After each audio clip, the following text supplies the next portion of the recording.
There are many conspiracy theories regarding how Jim Morrison died. Was it really a heart attack, a drug overdose, or something more sinister? Some fans even think he faked his own death. Chris was keen to meet Brett Meisner, a man who believes he has evidence that Jim Morrison's spirit can be seen. So Brett, tell me, you have a photograph which may very well prove that Jim Morrison is really dead.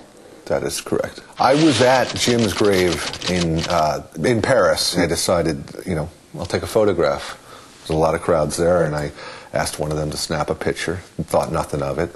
Brought it back. Years later, my assistant pointed out, if you look in this photo to my right as you're looking at it, you see something there. It is the image of a man who appears to be wearing pants, perhaps leather pants. It surprised me. I got goosebumps when it sank in as to what I was looking at. I'm not scared by anything. This photo made me think twice.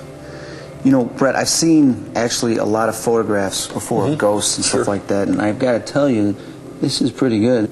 Now, do you think that Jim Morrison was a spiritual person at all? Jim's whole career, his life was all about spirituality, driven by an incident that happened to him when he was a young child, driving with his family. A truckload of Navajo Indians hit head-on with another truck, and a young Jim Morrison, 5 or 6 years old, was passing by and saw this terrible accident.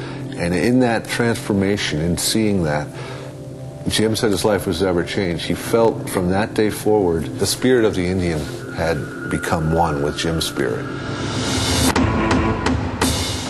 Who or what was this that had appeared beside Jim Morrison's grave? A shadow?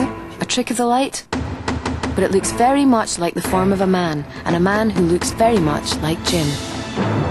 Jim's own avid interest in the paranormal, combined with the evidence of the photograph, was encouraging.